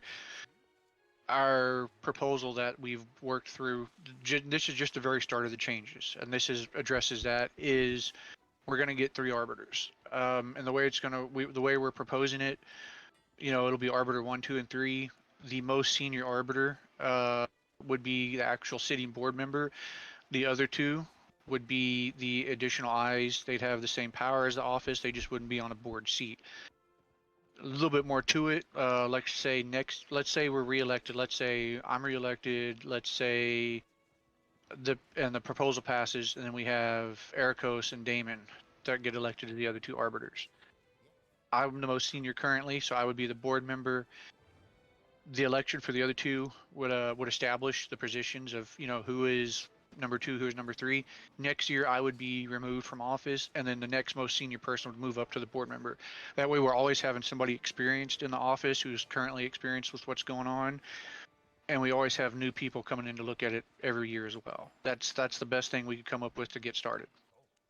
And the number 2 and number 3 arbiter would be elected by the CC, correct? Everybody's elected by the CC, yes. Excellent. Yeah, and Ericos, to answer your question, when it came time for that, I believe it was decided that it would be very clear of which election was for which position. I think that's the way that was worded. Okay. And then that's the start with, and after, of course, and I believe it was also as if let's say all 3 of them had to quit, then actually that's, come to think of it, that's exactly what it was. The question was is if everybody, like let's say all 3 arbiters vacated their spot at once for some reason, or 2 or more vacated their spot at once, the replacement election would be very specific as to which position it was for. Like, okay, this election is for the senior, this election is for the second, this election is for the third. And the same thing can happen initially for the second and third as well, or the senior, whichever way it's needed.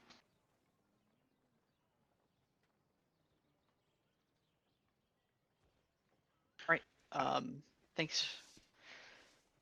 Okay. were there any further notes on that? I'm sorry, I heard a couple of seconds of silence, so I wanted to. You're good. I'm here for a correct bit. me. Okay. All right. Awesome. Um, excellent. Are there any further questions? I mean, it's at this point, it's kind of a open Q&A for any candidate, just to finalize any follow-up questions, and then we can go ahead and conclude.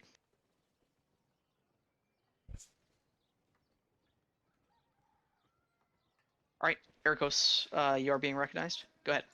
Thanks. I just want to say thanks to everybody. I was expecting some really tough questions, and thankfully you guys took it easy on me. So I really appreciate Reacher. I think you're doing a decent job. I would really love to see your. I know that your what is it called? Run book is private, but if you are sharing that with the arbiter committee, I think that would be really awesome to see, and just to kind of get a great idea of how you do things. So thanks everybody again. If I don't mind responding, Ericos, I will be honest, I have not set much of a run book up yet because I've been trying to get changes done, especially with the changes that we would like to do. And I've discussed this with Damon, and it's one of the things he's gotten after me for quite a bit. Is every case I can only think of a couple cases that have had followed the exact same steps. A complaint comes in, you investigate it, and then it goes from there. It's so sometimes you might be stuck on somebody responding for 2 weeks and you're like, okay, well, I'm going to move to the next person. It's hard to iron out exactly how to follow the investigation without locking yourself into hard choices.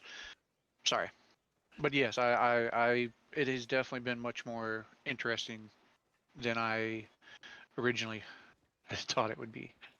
And I might have missed part of what you're saying. I had to turn you up, Ericos. I'm sorry.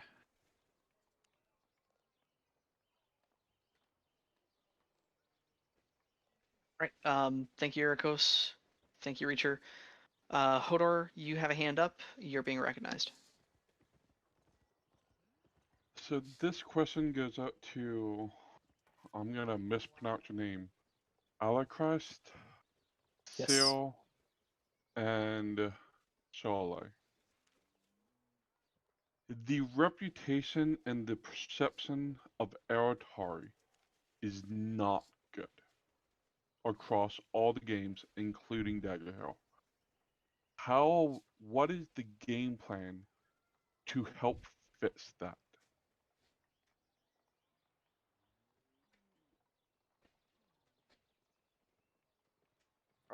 I'll step in on this first. I mean, the game plan is to watch what Atari does, and when they make decisions that are what I feel, at least personally, is smart and worthy of note, bring it up, talk about it. I'm the PR director. This is newsworthy stuff. And when it's not, there's stuff that I've disagreed on, and I've been very public in this past year that Atari has done that I've disagreed on.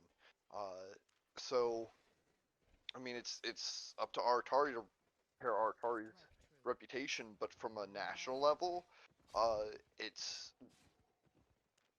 when they do great stuff, then that stuff needs to be boosted. And when they do stuff that people don't necessarily disagree with, I think there needs to be conversations that are allowed to happen. Criticisms have been made. I mean, hell, a couple days ago, someone from Atari spent 8 hours on our Discord, causing all sorts of problems. And if I did my best to, well, I shouldn't say cause all sorts of problems. They had grievances. They wanted to discuss their grievances. There was sometimes that conversation devolved into insults, and when that did, I stepped in and I stopped that. And when the conversation, if you look at the Arbiter chat, the archived Arbiter chat, that there's been a conversation rolling on in that chat in that channel for about 2 or 3 days now. It's been good conversation. So that's how I approach stuff. Is are we having a good conversation even when stuff people disagree with stuff, even when people are unhappy? Are we having an actual conversation about it? Because if we're not, then that needs to stop, and if we are, it needs to continue, or it should continue. And that extends all the way up to the chapter level.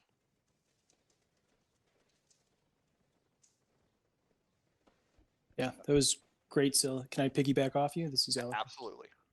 Perfect. Yeah, I think at a national level, the only thing we can do in this case is promote honesty and transparency.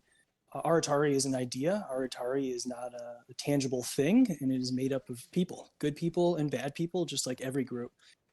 So if we are transparent about what we're doing, and Aratari is transparent about what they're doing, if they're doing the right thing, it will come out in the wash. It's not our job to save them, but it is our job to be fair.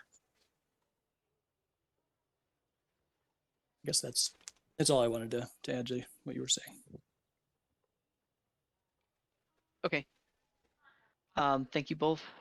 Is that all on that topic? I don't know if we're going to have a topic change. I think we had a couple of piggyback questions, but are there any further notes here before I introduce another question? Yeah, I just have the one on that last issue. Right. Damon, Trent, I know you guys have hands. Is it okay to recognize Timorn here on this particular topic before we move to yours, or are you guys piggybacking on that same topic? I'm sorry. Let's see here. I apologize. There's another hand. Give me 1 second. Okay, Ericos. My apologies. I took my hand down. I liked what Elikris said. Got it. Okay, thank you. He said basically what I was going to say. Thank you. Okay, yep, absolutely. All right.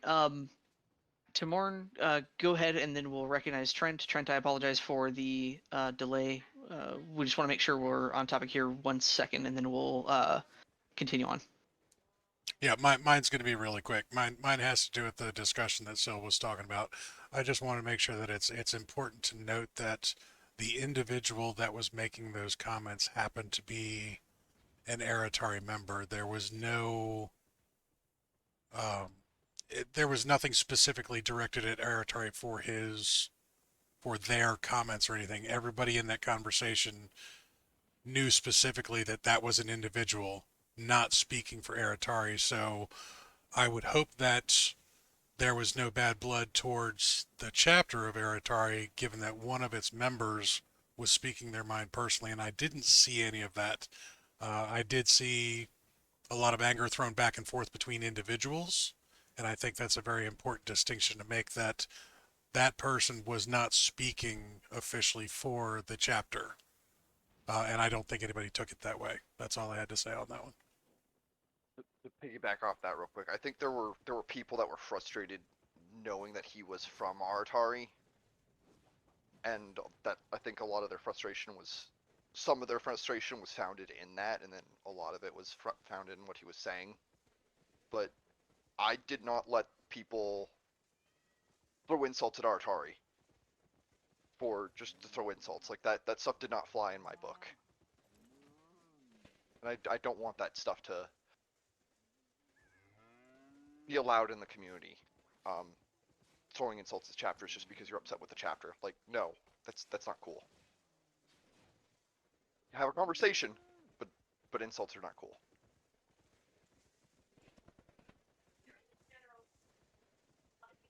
All right, thank you guys. Any further notes on that before we recognize Trent?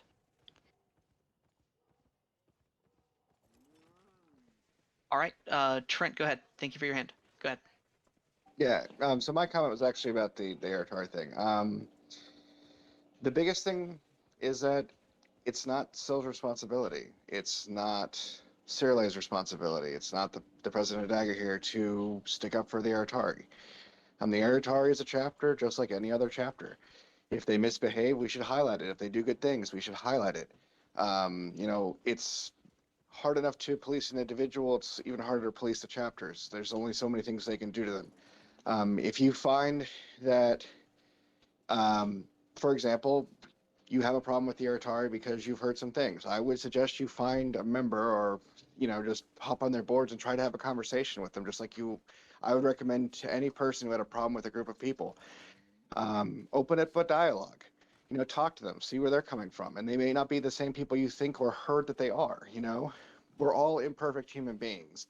And the best thing you can do if you don't understand why someone's doing something or you've heard things about someone is to go to that person and have a conversation with them.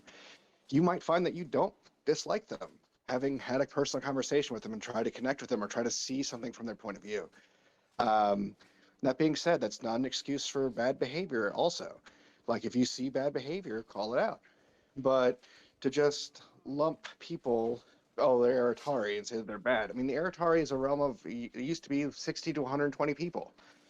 Like, that's a lot of people. And if 2 of those people are bad apples, that's just statistics. That's going to happen, and just because you disagree with one person from that region doesn't mean that you should dislike everyone from that region. So that's all I had to say on that. All right, thank you. Any response to that before we recognize Tamorn for his hand?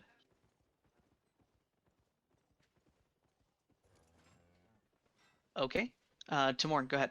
Mine's actually a response to that anyways. I agree with just about everything Trent said except for when he stated that that's not Sill's responsibility, that's not the president's responsibility. That's everybody within the organization's responsibility in my mind. When somebody's trash talking an entire chapter for the result for one individual, I think it is all of our part now to stand up. I was Eritari for a very long time. I've been part of 3 chapters in my DAG career. I've seen a lot of dumb shit happen wherever we go. But I've also spent the last year and a half in particular getting to know the good apples. And I'm going to point directly to Vox from GTG. While he's not here and everything, Vox has reached out to me on so many different occasions when things were going, because Vox has a vested interest in the reputation of Eritari moving forward. And the fact that he was willing to reach out to me and I listened to everything that he had to say as the executive director and as Tamorn, I do believe it's all of our responsibility. So that's the only thing that I disagree with on what Trent said. But I would hope that everybody takes that away from this meeting also, that, we're looking out for the better interest of the organization as a whole, the chapters that make that organization, and the individuals that make those chapters. We do have to call out the bad apples, but we do have to support the good apples as well. That's all I had. And to piggyback off of what Tamorn said, this is why the CC General Chat exists. Because I want people to be able to have a direct line of communication to those chapter reps, to have a direct line of communication about the issues that they might see with this particular chapter or with the game as a whole, whatever it be. I want people to be able to come and talk and have a conversation. Still, I believe our BOD public chat is the exact same way, so people have a direct line of communication. Same thing with the BOD public chat, just a different subset of the organization. People are more than welcome to have conversations, hard conversations, in this Discord on the Facebook group. Over. All right, thank you. I appreciate the over as well, so I know exactly when to step in. Okay, so I think at this point we've gone through all of the candidates. We are at about an hour now, though I'm sure I'll be correct, or I'm sorry, 2 hours. I'm sure I'll be corrected. I think at this point we, we're still open to Q&A for all candidates. I do, want to be respectful of everyone's time. So if anyone has to jump, I understand. But I guess we'll close this meeting after we've confirmed that there's no further questions. But does anybody have any further hands or questions for any candidate at this point? We have still an open floor. Hour and 54 minutes, 16 seconds. Copy. Thank you very much. Quick question for you, Zekrid, if you don't mind. Did we Yes. get candidate, and I'm sure it was talked about earlier, did we wind up with candidates for every position? No. We did. We did not. We have an open director of finance, which I think it was discussed in this meeting a little bit previously that there might be a candidate for that wants to step up. If not, then that'll be filled by the board of directors after the election. All right, Roger that. Thank you. Yes, sir. Yeah, can I touch on that really quick? Yes. Okay, Erica, so you said you had somebody that might want to fill it. What I would suggest, have them reach out or you reach out to the chapter council and ask for maybe an emergency meeting to allow the candidate so that we can get them in place before the elections happen. And that would just bypass all the troubled BS. Over. I understand what you just said, but there's a timing issue involved. Understood. Thanks though for reaching out. Yeah, I would like that position filled by somebody wanting to do it, not just appointed, but it'll be what it is. Have taxes been filed? To the best of my knowledge, yes, but I cannot speak directly as not the director of finance.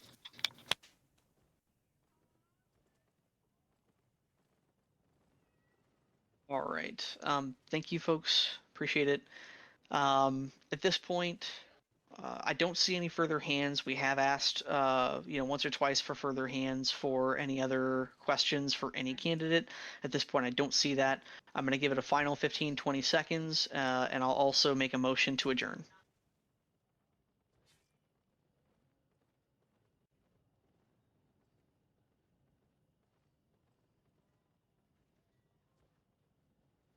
Got a couple of people typing. We'll give them a second here.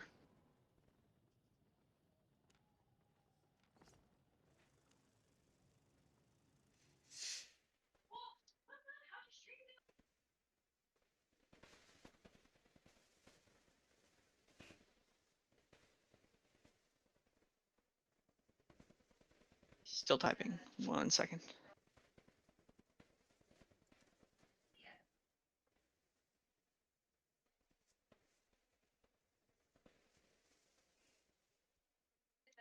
All right.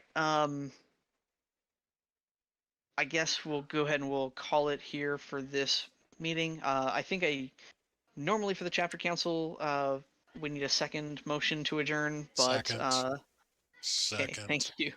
Thank you. On a final note, I'll try and have this video posted up to the YouTube tonight so that anybody that missed the beginning can review. I appreciate it. Thank you. I do want to thank everyone for being here. I know that it takes, valuable time, especially out of a weekend where we could be with our families close to the holidays. So thank you guys for being active. Thank you for, representing your chapters, representing yourselves if you're candidates. And I appreciate you guys each stepping up to be active in this discussion and moving the game forward as a whole. Obviously, it's, I've been in here for about 5 years. I really appreciate the community that's formed around it, and I want that to continue and really just be the best that we can make it. So thank you guys for helping, each of you for helping to make it that way in your own way. Appreciate it. I am good to go, and I think we can end the recording there.